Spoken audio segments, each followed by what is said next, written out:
السلام علیکم، میں ایبسیک 7 اسٹریم سے آپ کی اردو کی ٹیچر حسینہ شاہین۔ آج میں سریر خامہ میں دیے گئے سبق محبت کے اثر کے بارے میں بتاؤں گی، جو صفحہ نمبر 8 تا 12 پر موجود ہے، جسے ظہور الحسن ڈار نے تحریر کیا ہے۔ سب سے پہلے اس سبق کے مقاصد تدریس بتاؤں گی۔ طلباء اور طالبات درست تلفظ کے ساتھ سبق کی بلند خوانی کر سکیں اور لغت کے استعمال کی مشق کر سکیں، سبق پڑھ کر اچھے اخلاق اور آپس میں پیار و محبت کی اہمیت پر تبادلہ خیال کر سکیں اور عملی زندگی میں اس سے رہنمائی حاصل کر سکیں۔ سبق کا اخلاقی پہلو۔ ابن سابات بغداد کا مشہور ڈاکو تھا، جو ایک نیک انسان کی محبت سے اچھا انسان بن گیا، کیونکہ محبت ایک ایسا آفاقی جذبہ ہے جو اپنا آپ منوا لیتا ہے، اور محبت کی طاقت دنیا کی ہر طاقت پر حاوی ہوتی ہے۔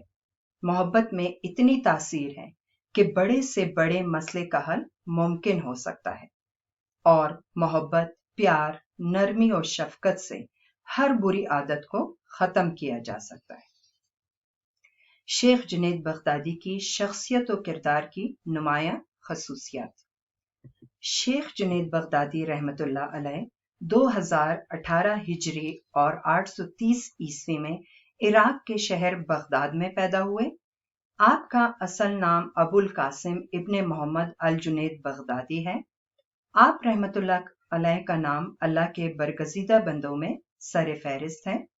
آپ ولی اللہ تھے، آپ کو اللہ کا قرب حاصل تھا۔ آپ بغداد کے بڑے پہلوان تھے۔ آپ نے 910 عیسوی میں وفات پائی۔ اب میں آپ کو اس سبق کے مشکل الفاظ کے معنی بتاؤں گی۔ سب سے پہلا لفظ ہے پو پھٹنا، صبح کی سفیدی ظاہر ہونا۔ سناٹا، خاموشی۔ سیاکار، اس کا مطلب ہے گناہ کے کام کرنے والا۔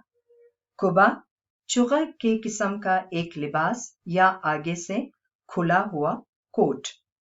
ہولناک، خوفناک کو کہتے ہیں۔ جبر و تشدد، زبردستی اور مار پیٹ کرنا۔ ٹھوکریں کھانے کا مطلب ہے مارا مارا پھرنا یا سختیاں اٹھانا۔ بے باکی، شوخی، بہادری۔ سبق کا خلاصہ۔ 4 صدی ہجری کی ایک بغداد کی رات تھی۔ چاروں طرف خوفناک سناٹا یعنی خاموشی اور گہرا اندھیرا تھا۔ آسمان پر بادل چھائے ہوئے تھے، اور جب آسمان پر بجلی چمکتی تھی تو بغداد کی خوبصورت عمارتوں کے گنبد اور مینار تھوڑی دیر کے لیے جگمگا اٹھتے ہیں۔ جیسے جیسے رات ہوتی گئی تو شہر کی گنجان یعنی پاس پاس کی گلیوں کا اندھیرا اور بھی گہرا ہو جاتا ہے۔ بغداد میں اس وقت سب لوگ میٹھی نیند سو رہے تھے، مگر اس خاموش فضا میں ایک روح ایسی بھی ہے جس پر نیند کا جادو نہیں چل سکا۔ یہ بغداد کا مشہور چور ابن سابات ہے، جو شہر میں ہاتھ کٹے شیطان کے نام سے یاد کیا جاتا ہے۔ بغداد کے لوگ ابن سابات کا نام سن کر لرز اٹھتے یعنی کام جانتے تھے۔ چوری کے جرم میں ہاتھ کٹنے کے باوجود اس کی عادت میں کوئی کمی نہ آئے۔ رات کی تاریکی میں وہ بغداد کے تاجروں، رئیسوں اور ساہوکاروں یعنی جس کا مطلب ہے صراف، جیولرز یا بینکرز کے عالیشان محلوں میں بے دڑک چوری کرتا تھا۔ اس کے شیطانی ارادوں کے سامنے کوئی طاقت نہیں ٹھہر سکتی تھی۔ 100 چور اور ڈاکو اس کے اشاروں پر ناچتے تھے۔ رات کو محلوں کی روشنیاں بند ہو جاتی، شہ نشینوں یعنی بیٹھنے کی جگہوں پر خاموشی چھا جاتی۔ جو حبشی پیرادار تھے وہ بھی ابن سابات اور اس کی ٹولی کے تصور سے کانپنے لگتے تھے، لیکن آخر کار حکومت نے اسے گرفتار کیا۔ اس کے تمام ساتھی قتل کر دیے اور اسے مدائن کے ایک تنگ و تاریک قید خانے میں ڈال دیا گیا۔ یہ خوفناک سزا عمر بھر کے لیے تھی، مگر پورے 10 سال بعد وہ قید خانے سے بھاگنے میں کامیاب ہو گیا۔ قید خانے سے نکلے ہوئے پہلی رات تھی کہ اس نے قسمت آزمائی کے لیے چوری کا فیصلہ کیا۔ وہ ایک مکان میں کھڑا ہے جہاں سے اسے بہت کچھ ملنے کی امید تھی۔ ابن سابات بڑبڑاتے ہوئے، یہاں پر تو کوئی چیز نہیں جو میرے کام آ سکے، کچھ ہیرے جواہرات، اشرفیوں کی تھیلیاں یا بہت سے دینار ہاتھ آتے، مگر قسمت دیکھو، یہاں تو کپڑوں کے تھان ہیں جنہیں اٹھانے کے لیے 10 گدھوں کی ہمت چاہیے۔ پھر وہ افسوس کرتے ہوئے ایک تھان پر بیٹھ کر سوچنے لگتا ہے کہ مجھے آج زندگی میں پہلی بار ناکام لوٹنا پڑے گا۔ اتنے میں دروازے پر ایک ہلکی سی آہٹ ہوتی ہے۔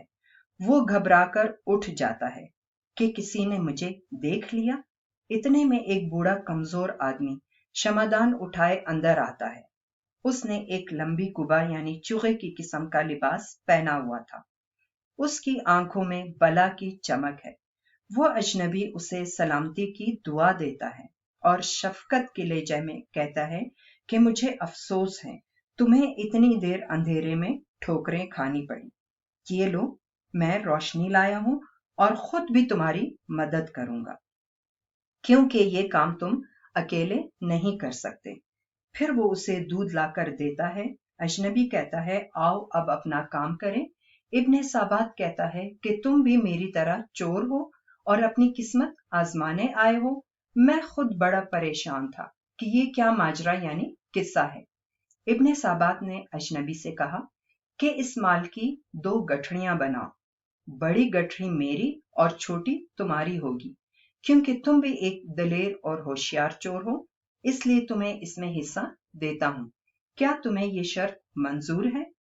اجنبی منہ سے کچھ نہیں کہتا، بلکہ محبت بھری نظروں سے اسے دیکھتا ہے۔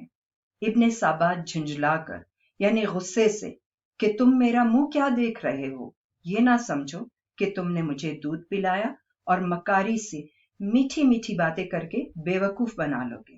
میں خود بڑا فریبی ہوں۔ اجنبی نرمی سے، خفا نہ ہو، مجھے ہر شرط منظور ہے۔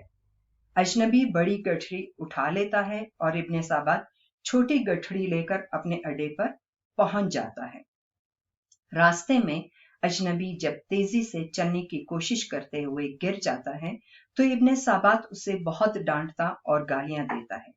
اجنبی اس سے بدتمیزی کے باوجود معافی مانگتا ہے۔ اڈے پر ابن سابات اسے چھوٹی گٹھڑی لے کر جانے کا کہتا ہے۔ وہ اجنبی اسے بتاتا ہے کہ رات تم جس مکان میں گئے تھے وہ میرا ہی گھر تھا، تم میرے ہی مہمان تھے۔ میں نے اپنے فرض کے مطابق تمہاری خاطر تواضع کی، مدد کی۔ ابن سابات پھٹی پھٹی آنکھوں اور کھلے ہوئے منہ کے ساتھ اجنبی کی طرف دیکھتا ہے۔ وہ سب کچھ چھوڑ کر جانے لگتا ہے تو ابن سابات کہتا ہے کہ جب تمہیں کبھی بھی کسی چیز کی ضرورت ہو تو بلا تکلف یعنی بغیر روک ٹوک کے میرے پاس آ جانا، مکان تو تم دیکھ ہی چکے ہو۔ پھر ابن سابات بے حس و حرکت بیٹھا اس کے بارے میں سوچنے لگتا ہے اور اپنا اور اس اچھے انسان کا موازنہ کرنے لگتا ہے اور اللہ سے کہتا ہے کہ تیری دنیا میں اتنے اچھے نیک اور شفیق انسان بھی ہیں، مگر میں کیا ہوں، ایک سیاہکار یعنی گناہ کے کام کرنے والا۔ پھر وہ سب کچھ چھوڑ کر رات والے مکان پر پہنچتا ہے۔ مکان کے قریب ایک بیٹھے ہوئے لکڑہارے سے پوچھتا ہے کہ اس مکان میں کون رہتا ہے؟ لکڑہارا حیرت سے اسے دیکھ کر کہتا ہے کہ تم اس شہر میں نئے آئے ہو، یہاں شیخ جنید بغدادی رحمت اللہ علیہ رہتے ہیں۔ ابن سابات شیخ کی عظمت سے واقف تھا۔